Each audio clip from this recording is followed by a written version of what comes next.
Welcome back to the Ed Show. Well, the right-wing noise machine is doing everything it can to distract you from the Republican war on women's health. The latest attack dog, Bill O'Reilly.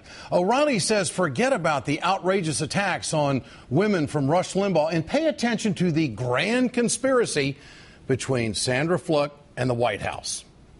The Factor believes the Sandra Fluke contraception controversy was manufactured to divert attention away from the Obama administration's disastrous decision to force Catholic nonprofit organizations to provide insurance coverage for birth control and the morning after pill. The Factor believes. This isn't the first time we've been hearing about this conspiracy. Beverage enthusiast Eric Bolling was trying to push the Obama-Fluke connection earlier this week. President Obama, on the ropes with the economy, and specifically with women voters, gets Mrs. Fluke to create a controversy, and the liberal mainstream media puppets play along as scripted. Oh, yes, but it wasn't Eric Bolling or Bill O'Reilly who came up with this conspiracy theory. No, they're just following the lead of the actual boss of the Republican Party. They know what they're doing. They intentionally target schools like Georgetown to advance an agenda of ultimately forcing them to abandon their religious beliefs. All of this is to serve Obama's agenda. They used Sandra Fluke to create a controversy. Sandra Fluke used them to advance her agenda, which is to force a religious institution to abandon their principles in order to meet hers. Wow! Attack Georgetown now! Attack! Rush Limbaugh gave birth to this conspiracy theory minutes after his phony apology to Sandra Fluke on Monday. It took the right-wingers, though, 5 days to catch up and get on the same page. They finally found their voice in Rush Limbaugh. He had the controversy. In fact, Bill O'Reilly says the conspiracy goes all the way to 1600 Pennsylvania Avenue. We found out that Ms. Fluke is now being repped by the progressive PR agency SKD Knickerbocker, where Anita Dunn, the former Obama communications director, is the managing editor. Aha! So this whole deal comes back to the White House. Aha! Maybe she should have called Ari Fleischer. All right, let's try to follow O'Reilly here for just a moment. Sandra Fluke, she is receiving publicity support and communication support from a firm that is professional, no doubt. The former White House communications director is a partner at that firm, business person, right? But somehow, this means the White House has orchestrated the controversy around Sandra Fluke. Welcome to the conspiracy world of the right wing. We asked SKD Knickerbocker to clarify its role today. Here's the firm's statement to the Ed Show. This week, we began helping Sandra, a full-time law student, manage the enormous volume of incoming media requests that came to a head when she was publicly disparaged for advocating for contraception coverage. We were first connected to Sandra through one of her personal friends who came to us seeking our assistance. I am proud of our staff for donating their time and energy to work with Sandra during this important and difficult time. The firm also told the Ed Show Anita Dunn has not even met or spoken to Sandra Fluke. Sandra Fluke first attempted to testify back on February 16th. Attempted. She was verbally assaulted by Rush Limbaugh on his radio show starting on February 29th. The firm started helping Sandra Fluke coordinate public appearances on Monday. But Bill O'Reilly still thinks the White House planned this from the start. So I'm going to say, and I can't prove it beyond a reasonable doubt, I think I will be able to, that this was run out of the White House. The White House ran this. Can't prove it is a big statement there, Billy. Here's the reason why Bill O'Reilly can't prove this conspiracy, because it's nonsense. This is a trick to get people to stop paying attention to the real story here. We are not going to let the right-wing noise machine distract us from the attack on women's rights in this country. This attack started long before Darrell Iss's all-male congressional hearing on contraception. The war on women's health is at the top of the agenda for the right-wing lawmakers. How do I know? Well, Congressman Mike Pence of Indiana has introduced, count them, three bills to ban federal funding from family planning clinics. Anti-abortion activists like Pence have framed these restrictions and these legislative measures as cost-saving measures. Yeah, right.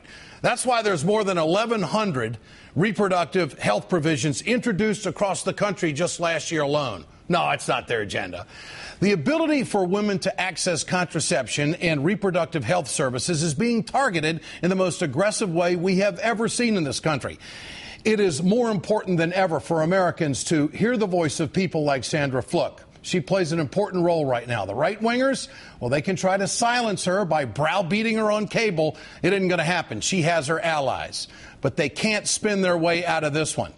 As O'Reilly says, he has no proof that the White House was behind all of this. Give me a break. You know what? O'Reilly never even covered this story until 4 days into it, until he figured out where Rush was in trouble. Get your cell phones out. I want to know what you think. Tonight's question: will the conservative propaganda attack on Sandra Fluke fail? Text A for yes, text B for no to 622-639. You can always go to our blog at ed.msnbc.com. We'll bring you the results later on in the show. I'm joined tonight by Liz Winstead, co-creator of The Daily Show and author of Liz Free or Die, and Terry O'Neill, president of the National Organization for Women. Thank you for joining us tonight. I appreciate it so much. Liz, why is Fox News going down this road? What's the mission here? The conspiracy theory thing, I'm just utterly shocked that they could try to make this. It's you know how people wear tinfoil hats? I think they're wearing tinfoil condoms. I'm not sure, because they seem so crazy.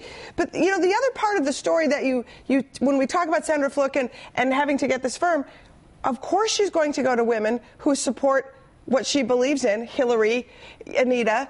And second of all, they're a great firm in Washington, D.C., where Georgetown is. It's not really a big stretch. And so the more they push this, the more, again, it shows you when men who are not comfortable with sharing the power with women and people of color, and they're in their last gasp and grasp of trying to hold on to it, it's very frightening to see what they do to do that, and it should be a lesson to us all to look at that. Terry, is this conspiracy theory going to change public opinion? Fox isn't going to back off on this. And what about Sandra Fluke and her role in all of this? Sandra Fluke is becoming more of a hero to women throughout the country, the more these men pile onto her. I mean, I think it's fascinating that Bill O'Reilly decides to attack now not just Sandra Fluke, but also Anita Dunn for daring to be in the public sphere, daring to speak out in favor of women's health. And I thought it was really telling that one of the things that Bill O'Reilly said is he's upset that Rush Limbaugh, his attacks on Sandra Fluke, has diverted the country's attention from the right wing's claim that that birth control is somehow about men, to the clear what's really going on, which is, as Rush Limbaugh shows, birth control, their opposition to birth control is really about demeaning women, humiliating women, and pushing women out of the public sphere. You know, it is so backfiring on them. We all know how the right wing circles the wagons, and then they charge when they have to, and there's no question about it that they cover each other's backside, and they'll attack together. I've seen it. I've been a part of it where I have been the target. Is this whole conspiracy theory that Fox is pushing right now, Liz? I mean, is this all about just keeping the heat off of Rush? You know, I don't know if it's about keeping the heat off of Rush.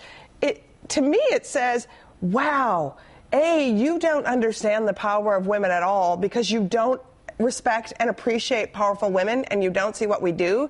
So they think this works. And that's the part, Ed, that I think is incredibly fascinating, is the fact that Americans are saying this is not okay, and they cannot help themselves from continuing to make this their agenda. When you look at Rick Santorum, he cannot help himself. Rush, O'Reilly, and two guys with these, crazy backgrounds themselves are doing it. It's really insane. And Terry, you've got 1,100 bills across the country that have been introduced just last year alone, and there's going to be a lot more this year. And the right-wingers say that Title X funding takes care of contraception services for low-income women. But isn't Title X funding under attack from the lawmakers, just like other legislation being introduced? Absolutely. Title X is under attack both in the United States Congress and state by state. For example, Governor Chris Christie in New Jersey cut Title X funding completely out of the state budget. So it is under severe attack. Look, Liz is absolutely right about how this is backfiring. Rick Santorum, by rights, should have won Michigan, but his numbers plummeted the more he attacked women's access to birth control. And it's happening. Lisa Murkowski went back to Alaska after voting very shamefully against birth control when she voted for the Blunt Amendment. She goes back to Alaska and she gets blasted by Republican women and independent women. Attacking women's fundamental health care, which is what an attack on birth control is a loser. And I honestly don't understand why they keep pushing it. But I tell you what, the more they do, the more we're going to win. Well, I think it's hilarious that they're trying to connect it back to the Obama administration and the White House. No Democrat told Darrell Issa not to allow Sandra Fluke to testify in front of that committee. The Republicans have stepped in it all across the board on this, and they don't know how to handle it, and they got a big PR problem right now with women voters in this country. Liz Winstead, Terry O'Neill, great to have you with us tonight on The Ed Show. Thanks so much.